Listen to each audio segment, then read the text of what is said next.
მენშევიკური მთავრობა ბოლშევიკების სამზადისის შესახებ კარგად იყო ინფორმირებული. ჯერ კიდევ 1920 წლის შემოდგომაზე ქართველთა დაზვერვამ ხელთ იგდო ბოლშევიკური მე-11 არმიის სარდლის ლევანდოვსკის გეგმა, რომელიც დამტკიცებული იყო ჩრდილოეთ კავკასიის, აზერბაიჯანისა და სომხეთის შეიარაღებული ძალების მხედართმთავრის, რუსეთის არმიის სარდლის ჰეკერისა და ორჯონიკიძის მიერ. გეგმა ითვალისწინებდა დამოუკიდებელ საქართველოზე თავდასხმის მიმართულებებს და ძალთა შემადგენლობას. მასში საომარ მოქმედებათა დაწყების დღე მითითებული არ ყოფილა.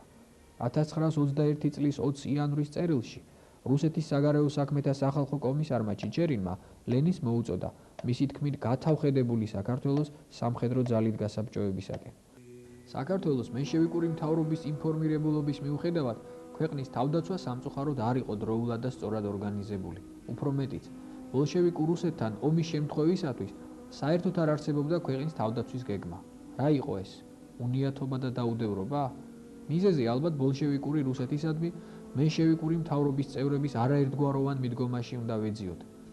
ერთი ნაწილი ნოე ჟორდანიას მეთაურობით აცხადებდა, რომ გარედან დაპყრობის თავიდან ასაცილებლად წავიდოდა ყოველგვარ კომბინაციაზე და სისხლისღვრას საბჭოთა ხელისუფლება ერჩივნა. მეორე ნაწილი ნოე რამიშვილის ხელმძღვანელობით კი აცხადებდა, გავყვებით ვინც უნდა იყოს, მაგრამ ბოლშევიკებს არავითარ შემთხვევაში. ამის გამო რუსეთისადმი დამოკიდებულების ერთიანი პოლიტიკური მიდგომა ჩამოუყალიბებელი იყო. მეორე მიზეზი ქართული არმიის არაორგანიზებულობაში მდგომარეობდა, რისი სათავეც 1919 წლის შემოდგომაზე დამტკიცებულ ქართული ჯარის არასწორ ორგანიზაციულ სტრუქტურაში უნდა ვეძებოდა. კერძოდ, ამ დებულებით ოფიცრებს წოდებები არა დამსახურების, არამედ დაკავებული თანამდებობის შესაბამისად ენიჭებოდათ. მესამე მიზეზი ის იყო, რომ გვარდიის ფორმირება საყოველთაო სამხედრო ვალდებულებას არ ეფუძნებოდა. იგი ფაქტობრივად კლასობრივი პრინციპით ჩამოყალიბებულ სამხედრო ერთეულს წარმოადგენდა, რომელიც თავისი კლასის ინტერესებს იცავდა. მასში გაერთიანებული პირები შერჩეული იყვნენ სოციალისტური პარტიის წევრობის ან უკიდურეს შემთხვევაში სოციალისტური პარტიისადმი თანაგრძნობის ნიშნით. მას შემდეგ, რაც გვარდია პრივილეგირებულ სამხედრო ერთეულად გადაიქცა, მას ბევრი შემთხვევითი პირი მიეთმასნა. საომარ პირობებში ხელი შემშლელი იყო ისიც, რომ გვარდიის შტაბის აზრი განსაზღვრავდა მეთაურის მიერ გადაწყვეტილების მიღებას. მტერი დაუბრკოლებულად მოიწევდა თბილისისკენ და სულ მალე ქალაქი ალყაში მოექცა. თბილისთან სოღანლუღის მიმართულებით გამართულ ბრძოლაში მტერმა პირველი დამარცხება იწვნია. შავნაბადას მონასტრის მიმდებარე ტერიტორიიდან მოყოლებული მდინარე მტკვრამდე გენერალ გიორგი მაზნიაშვილის ჯარი იდგა. 18 თებერვალს დაღამებამდე ჯავშანმანქანების გამოყენებით განხორციელებულმა დაზვერვამ ჩვენი პოზიციებიდან 10 კილომეტრის სიშორეზე საქარაულის მთის მიმართულებით მოწინააღმდეგის ნიშანწყალი ვერ აღმოაჩინა. ამდენად 19 თებერვალს ღამის 3 საათზე მტრის მიერ წამოწყებული შეტევა სრულ მოულოდნელობას წარმოადგენდა. მოწინააღმდეგეს არ განუხორციელებია არც დაზვერვა და არც წინასწარი საარტილერიო მომზადება. არადა ღამის შეტევა დაუზვერავ პოზიციებზე სულ რაღაც 12-15 კილომეტრის მანძილიდან უდიდეს რისკთან იყო დაკავშირებული. ამგვარ ქმედებას შეიძლება მხოლოდ ერთი ახსნა მოეძებნოს.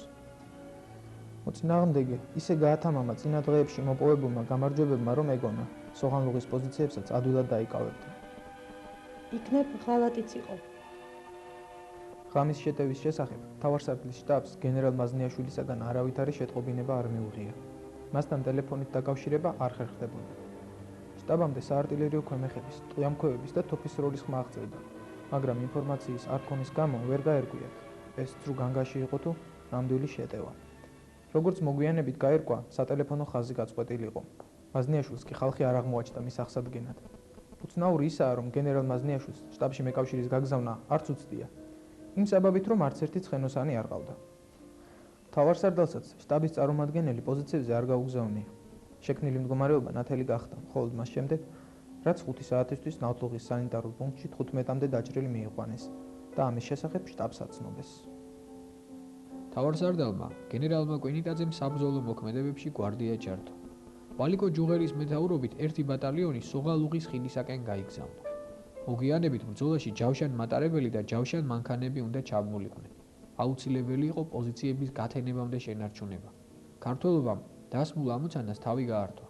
გამთენიისას მოწინააღმდეგე მძიმე მდგომარეობაში აღმოჩნდა.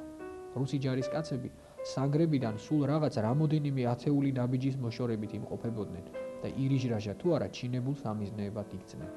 ქვეითებს ჯავშან ტექნიკა წამოეშველა. მტერმა ბრძოლაში 530 კაცი დაკარგა, 1000-ზე მეტი ტყვედ ჩავარდა. ეს იმ დროს, როცა ჩვენის პოზიციებს მხოლოდ 1200-1500 კაცი იცავდა.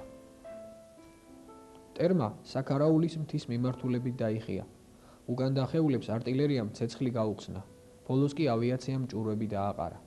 მოწინააღმდეგეს ჩვენი ქვეითი ჯარი არ დაძდევნებია, რადგან ერთის მხრივ ადვილი შესაძლებელი იყო მტერ საქმეში იაღლუჯის მაღლობთან მყოფი რეზერვები ჩაერთო და დადევნებულ ქართველთა რაზმები გადაეთელა. მეორეს მხრივ კი კოჯრის ხაზზე შექმნილი არასახარბიელო მდგომარეობა გამოთავისუფლებული ძალების იქითკენ გადასროლას მოითხოვდა. ასეა თუ ისე, ბოლშევიკი დამპყრობლების საქართველოში შემოჭრის დღიდან ქართველებმა პირველი მსხვილი გამარჯვება მოიპოვეს. ომის ცვლილებამ თვალნათლივ დაგვანახა, რომ საქართველოს შეიარაღებული ძალები ბოლშევიკური რუსეთის აგრესიას მოუმზადებელი შეხვდა. ქართველთა ჯარების მიერ ბრწყინვალედ მოგებული რამდენიმე ბრძოლა და 9 დღის განმავლობაში თბილისის შენარჩუნება შეიძლება აიხსნას მხოლოდ ქართველ მამულიშვილთა გმირობით, უდიდესი თავდადებით და სამშობლოსადმი სიყვარულით. მათ რიცხვში იყო გენერალი გიორგი კვინიტაძე, რომლის ღვაწლი საქართველოსა და ქართველი ერის წინაშე შეუფასებელია. საბჭოელი ისტორიკოსები მას მენშევიკ გენერალად იხსენიებდნენ. ამბობდნენ მენშევიკის გენერალი არის. არ იყო საწყალი მამა, სულ არ იყო მენშევიკის გენერალი, მაგრამ მთავრობისთვის, თავის ქვეყნის მთავრობასთვის იძულებული იყო, არა ფიქრობდა ესე ძალიან profoundly და უნდა ჩემი ქვეყანა არის, ჩემი მთავრობა ჯერჯერობით არ მიყვარს, მაგრამ ეს არის, სხვა რა გვაქვს. მთავრობასთან შეხვედრა ჰქონდათ, იმიტომ რომ ამბობდა ეს ჩემი ქვეყანა არის. ესე მოხდა რომ დღესა მენშევიკები არიან მთავრობაო. რუსეთის აგრესიის დაწყების დროისათვის გენერალი კვინიტაძე მთავარსარდლის თანამდებობიდან გადამდგარი იყო. მის მიერ ამ თანამდებობის დატოვება პირველად არ მომხდარა. მიზეზი კი გენერლის პრინციპულობა გახლდათ. საქართველოში გენერალი კვინიტაძე ძლიერ პოპულარული იყო. მისი მთავარსარდლობით წარმოებული ყველა ომიდან საქართველო გამარჯვებული გამოდიოდა. როცა დემოკრატიულ საქართველოში ეროვნული ჯარის ფორმირების პროცესი არასათანადოდ წარიმართა, რაც უპირველეს ყოვლისა უფინანსობამ განაპირობა, საქართველოს სამხედრო მინისტრის მოადგილემ და მთავარსარდალმა გენერალმა კვინიტაძემ თანამემამულეებს საგანგებო მოწოდებით მიმართა. ყველა მიცის, რომ ჩვენ სამშობლოს ფული ესაჭიროება. განსაკუთრებით დიდია ეს საჭიროება ახლა, როდესაც დამოუკიდებელ ცხოვრებას ვიწყებთ. მიმართავ ყველა სამხედრო პირს, ოფიცრებს, მოხელეებსა და ჯარისკაცებს, რომელნიც საქართველოს რესპუბლიკის ჯარებში მსახურობენ. ფინანსთა სამინისტროს ოქროს ჭირდება, ის ჩვენ გვაქვს. ყოველმა ჩვენგანმა გადასცეს თავისი ორდენები სახელმწიფოს ოქროს ფონდის შესაქმნელად. ჩვენ არ დაგვიშურია სამშობლოსთვის არც ჯანსაღობა, არც სიცოცხლე. მრავალმა შესწირა თავისი სიცოცხლე სამშობლოს. მრავალი სამუდამოდ არის დასახიჭრებული. და ნუ თუ ახლა ამ მძიმე პირობებში კიდევ ერთხელ არ მივიტანთ ცხვერს ჩვენი ნორჩი სამშობლოს ასაყვავებლად. წამს რომ ჩემი მოწოდება იპოვის გამოძახეს აღდგენილი საქართველოს მოყვარულთა გულში. წამს რომ ჩვენ კიდევ მივიტანთ ცხვერს სამშობლოს საკურთხეველზე. რასაკვირველია, ყველასთვის ძვირფასია შრომით და სისხლით დამსახურებული ორდენი, რადგან ეს არის მისი გმირული საქმეების სახსოვარი.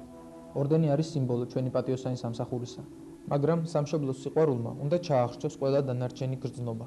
და მე მწამს, რომ ჩემი მოწოდება არ დარჩება ხმად მღაღადებლისა უდაბნოსა შინა.